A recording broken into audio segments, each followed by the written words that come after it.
love being productive. I am always writing emails, capturing ideas, planning future videos, but I also love really weird keyboards, which is why when I got the chance to go hands-on with this new keyboard, I immediately said yes. Because this is a keyboard with a touchpad built into it, not like an old smart TV keyboard with a trackpad on one side and a keyboard on the other. The keyboard is quite literally the trackpad, and it works surprisingly well. Clevetura hit me up and sent over their new competitor in the keyboard space that kicked things off in 2024, the CLVX1. It's a full-sized mechanical keyboard designed to help you do more with less desk space, all packed into a slim form factor with a sleek look that even Apple would have to take a second glance at. But of course, it's got a little bit of RGB as well. Let's talk about it. Now, backing things up, Clevetura has two different versions of the CLVX1 on the market. You've got the original Windows model that I have here, and then the new CLVX1 for Mac. And the main surface level difference is the black look of the Windows version compared to the white look of the Mac version, and there is some cross compatibility there as well, with the main difference being the markings on the keys with the Mac buttons compared to the Windows. But across both Windows and Mac, the trackpad works exactly the way you'd want it to on the CLVX1. You can zoom in and out, track across the screen with touch, even just do a light tap rather than having to click to select something on the screen. But the devs also baked left click and right click right into the hardware too, so you can drag and drop, move things around easily, really do anything you might need to do with a mouse or a trackpad without either of those. Now, it is a full-sized keyboard with a number pad on the right, arrow keys, and then the full spread on the left, but you've also got this row of keys right above the number pad that lets you quickly switch between the 4 different inputs, your wired connection plus 3 extra Bluetooth devices that you can hot swap between. So if you've got a full desk of a Mac for work, a Windows PC for personal use, a tablet, and a phone, this can reasonably be the one keyboard you need to use for all of that if you really want it to be.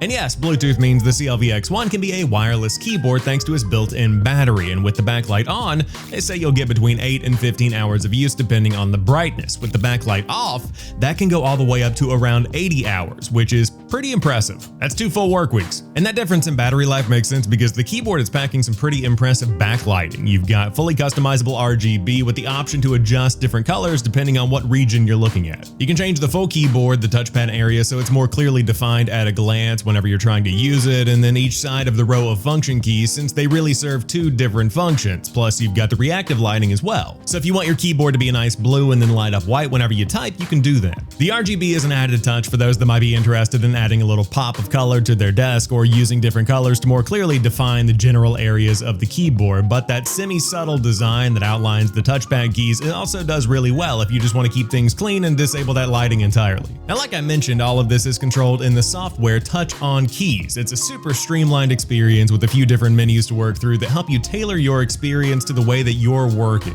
Home is your starting point with links to resources plus your profile settings, and you can set up individual profiles that start when you get into a program. So if you're editing in DaVinci Resolve on a daily basis and want to macro specific functions to the function keys or touchpad functionality, you can set up a different profile that's ready when you're going to edit. Down one page, you've got the gestures menu where you can customize what happens when you swipe up, down, left, or right with 3 or 4 fingers, plus when you tap the touchpad. And by default, these are the same gestures you would expect from a standard Windows laptop touchpad. But you can change each direction to be whatever you want it to be, from a volume control or a keyboard shortcut to a D-pad functionality or even a copy and paste function. It's really up to you the way you want to use it. The draw of this keyboard might be to combine keyboard and mouse functionality into one centralized device, but it's very cool to see them bake in even more depth. So if you do want to keep a mouse in your workflow, you can still take advantage of that touchpad and have extra shortcuts baked in by default. Then we've got the touch sliders menu where you can change each side of the function keys to be volume controls, brightness, etc., and adjust the sensitivity of those functions, plus the brightness tab where you can choose to customize different lighting groups that we talked about earlier. And then there's also the dedicated function key menu where you can change those macros to be whatever you want, so that you have even more control on top of the standard F key functions like emojis, volume control, media controls, things like that. Overall, Touch on Keys is a super light piece of software that doesn't really try to get in your way. It does what it needs to do, but it also has one more pretty interesting trick.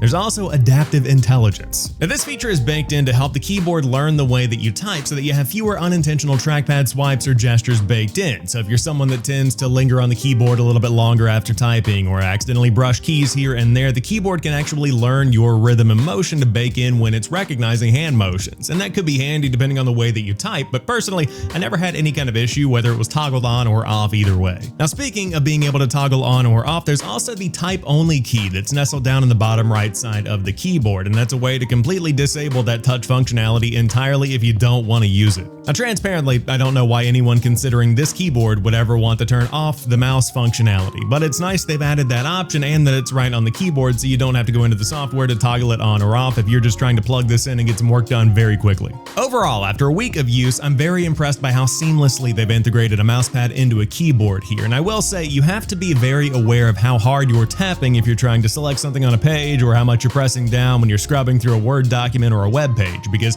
you push down too hard, you might end up with some stray keys mixed in there. It's a super simple, super clean look, but I do have one complaint about the look. It seems like the type of plastic they're using on these keys really captures the oils that you just get naturally on your hands, and I promise I am not a greasy individual, but after a week or two of use, you can clearly see some defined fingerprint outlines here on the core keys, and I'm not sure that's a problem with the white bottle for Mac because they wouldn't show up, but it is something I want to call out. Of course, with a quick wipe down with a rag, you're really good to go, but still something just to know. Now, at $250, this is a pretty pricey keyboard, but when you take a step back and you think about everything it can actually do and the feel that it's delivering, that price is actually pretty justifiable. I mean, you've got an Apple-level typing experience here. Take it from someone who's written every video script for nearly a year on a MacBook Air, and at the time of making this video, the Magic Keyboard is $179 and the Magic Trackpad is $129. That's more than $300 before tax. Now, the PC world gives you way more options, but if you're looking at Microsoft products where the designs are kind of similar, there's the $140 Studio Keyboard and the $90 Arc Surface Mouse that brings you to a grand total of $240 before tax. So yeah, the CLVX1 priced at $249 is either right in line with the competition or impressively cheaper if you're playing in the Mac world. Overall, I think the CLVX1 is an incredibly innovative keyboard for people that are out there looking for something that can kind of do it all for everyday use. And obviously, your needs for the accuracy of a dedicated mouse vary depending on how you like to work and what you're working on. But for the everyday use of browsing, writing, emails, spreadsheets, Clevetura has really delivered an impressive hybrid product here that delivers on innovation more than most of what we've seen from Microsoft or Apple in the hardware space in a long time. Keyboards and mice have largely stayed the same for a reason, because they work and no one is complaining about them, but to see a product that's innovating rather than just sticking with the norm is actually really nice to see. So good on you, Clevetura, and the CLVX1 is very solid stuff.